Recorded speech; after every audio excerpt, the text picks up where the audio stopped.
Une salle en fusion, 800 spectateurs euphoriques et des joueuses héroïnes de la soirée qui craquent, toutes ont les larmes aux yeux. Il y a un mois, suite à certains résultats, elles ne pensaient plus voir les playoffs, mais en sport, tout est toujours possible. Aujourd'hui, c'était le match décisif. On a donné tout ce qu'on pouvait et aujourd'hui, c'est la fête parce que on est à 2 matchs de la montée en Ligue 2, quoi. C'est incroyable. C'est pour certaines 4 ans de travail. C'est magnifique de voir la salle comme ça. C'est des efforts récompensés. Et maintenant, on a la ligne droite pour aller jusqu'au bout. C'est beaucoup d'émotions.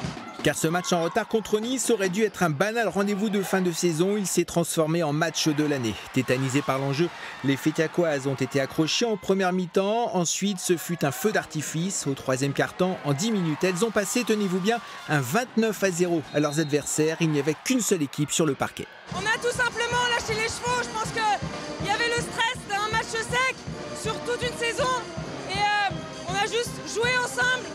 Et on savait qu'on allait être un rouleau compresseur. Et on l'a montré ce soir. On a été révoltés, c'était à nous, on n'avait pas le choix. Il n'y a rien de plus beau.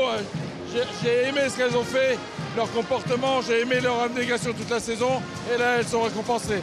La salle Roger Coudert n'avait, au dire du président, jamais connu une telle ambiance. Elle a plus que jamais joué son rôle de 6e joueuse. L'aventure continue. J'espère que ça ne sera qu'une étape. Et que maintenant, il faut aller au bout. Il faut la gagner et monter en Ligue 2. 4 matchs de play-off attendent désormais les basketteuses contre le Havre et Sceaux. En aller-retour, 2 victoires, voire même une seule pourrait suffire à leur bonheur et obtenir la montée en Ligue 2. La fête sera alors encore plus belle.